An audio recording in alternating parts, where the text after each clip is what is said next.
Je voudrais à l'entame de mes propos remercier l'ensemble des jeunes de la coalition Benno Bokk Yakaar qui ont répondu à notre appel. Remercier également la presse locale et la presse nationale ici présente pour avoir bien voulu répondre à notre invitation. Donc on est réunis cet après-midi pour apporter quelques éléments de réponse aux accusations fallacieuses tenues par celui qu'il est désormais convenu d'appeler le premier adjoint, le premier adjoint au maire de la ville de Dakar, Ousmane Sonko. Moi, je le considère comme premier adjoint du maire de Dakar parce que je ne peux pas comprendre qu'un maire élu par les Ziguinchorois, qu'il y ait des difficultés à Ziguinchor, tu n'as trouvé rien de mieux à faire que de rester à Dakar pour tenir un point de presse, pour répondre à tes jeunes frères, à tes sœurs. Je pense qu'il se sent beaucoup plus mieux à Dakar qu'à Ziguinchor. Ça, c'est connu de tout le monde. Donc, dans sa déclaration en réponse aux étudiants, suite à de nombreuses activités ou bien manifestations organisées par ces derniers, il a tenu un point de presse ou une déclaration de presse à Dakar. Et comme à l'accoutumée, il s'est toujours mis dans sa posture de fuite en avant, de rejeter la responsabilité sur les autres. Lui, il n'est jamais responsable de quoi que ce soit. À chaque fois, il faut crier au complot. À chaque fois, il faut crier à la manipulation. À chaque fois, il faut penser que c'est les autres qui sont responsables et non vous qui avez la confiance des Ziguinchorois pour gérer les problèmes des Ziguinchorois.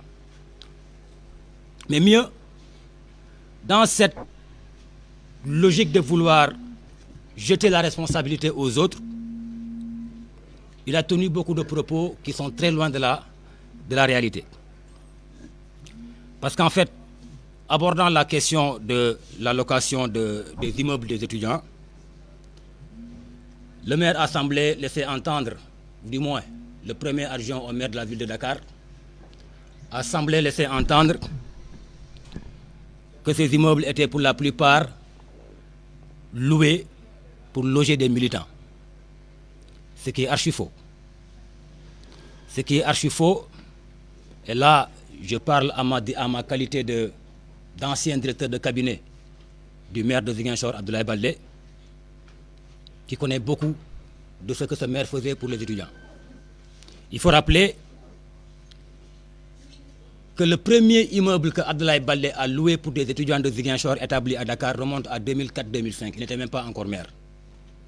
À l'époque, il était secrétaire général de la présidence. Il n'était même pas encore maire. Parce qu'il avait compris que nos jeunes frères qui quittaient Ziguinchor pour aller à Dakar rencontrent généralement d'énormes difficultés. Et parmi ces difficultés-là, le logement occupait une place importante. Nous avons tous vécu des expériences pareilles. Nous avons été à Dakar, à l'université de Dakar. Certains ont eu la chance d'avoir des logements. Certains ont eu la chance d'avoir des parents qui logent à Dakar, mais d'autres n'ont pas cette chance-là. Moi, je connais des gens avec qui j'ai eu le bac à Ziguinchor, arrivés à Dakar, qui n'avaient pas de parents, et les conditions étaient tellement difficiles que ces gens-là étaient obligés d'abandonner les études et de revenir à Ziguinchor pour compter des poteaux. Et pourtant, c'est des gens brillants. Si on ne connaît pas Ziguinchor, on ne peut pas avoir de la compassion pour ces gens-là. Et il faut aussi comprendre le contexte dans lequel, en général, l'ensemble des bonnes volontés de Ziguinchor, je ne parle même pas d'Abdoulaye Baldé seulement, mais l'ensemble des bonnes volontés de Ziguinchor se mobilisent comme un seul homme pour soutenir ces étudiants-là. N'oublions pas que Ziguinchor a payé un lourd tribut au naufrage du Joola. C'est à peu près 400 étudiants ziguinchorois qui ont péri au cours de ce naufrage-là. Il fallait travailler à combler ce gap. On ne peut pas les remplacer, mais il fallait travailler à accompagner les étudiants ziguinchorois pour qu'ils puissent être dans les conditions les meilleures pour étudier. Et les autorités ziguinchoroises se sont mobilisées autour de leurs jeunes frères pour les accompagner. Ça, il faut être un Ziguinchorois bon teint. Il faut avoir de la compassion pour les Ziguinchorois pour le faire, et malheureusement, ce maire ne l'a pas. L'autre élément qu'il a également évoqué dans sa déclaration de presse, c'est de dire aux gens qu'il ne fera pas ça parce que ça n'a pas de base légale, que si on regarde même ici à Ziguinchor, les étudiants des autres villes qui sont là, il n'y a pas une seule mairie qui loue des immeubles pour leurs étudiants. Cela prouve à suffisance la méconnaissance qu'il a de sa ville. Parce qu'on ne peut pas diriger une ville sans savoir comment cette ville est composée. Il lui suffit de faire un tour à Kenya pour se rendre compte que les étudiants de Kaolack établis à Ziguinchor ont un bâtiment loué par leur mairie. Il lui suffit de faire un tour à Kenya pour savoir que les étudiants de Kaffrine qui sont à Ziguinchor ont un bâtiment loué par leur mairie. Et quand il nous dit qu'il n'y a pas de base légale, comment il fait pour payer Saint-Louis et Bambey? Il continue de payer pour Saint-Louis, il continue de payer pour Bambey.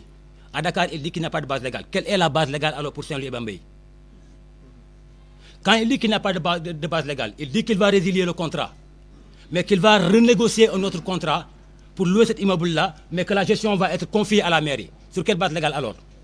C'est-à-dire qu'il ne faut pas qu'on joue avec les Ziguinchorois. Soit on est cohérent, soit on ne l'est pas. Soit on est responsable, soit on ne l'est pas.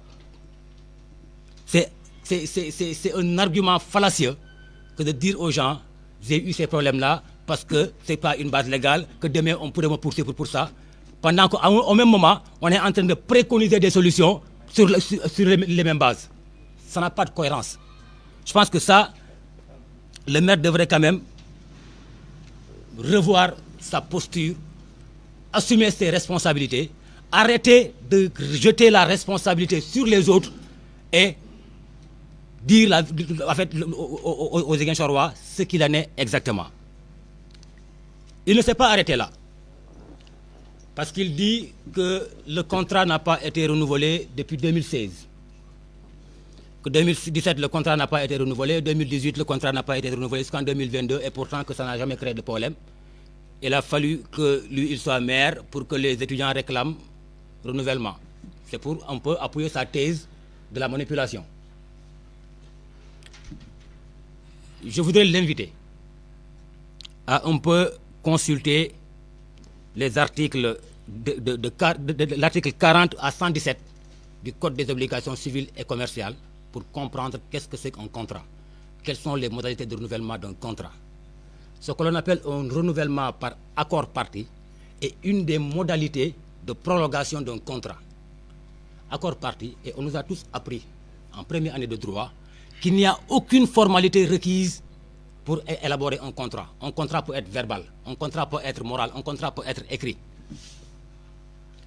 Donc si on a signé un contrat le 3 novembre 2016, au 3 novembre 2017, le contrat est arrivé à terme et que le bailleur et le locataire ont convenu de le poursuivre, ils ne sont même pas obligés de l'écrire. Donc c'est des renouvellements tacites qui sont continués depuis lors.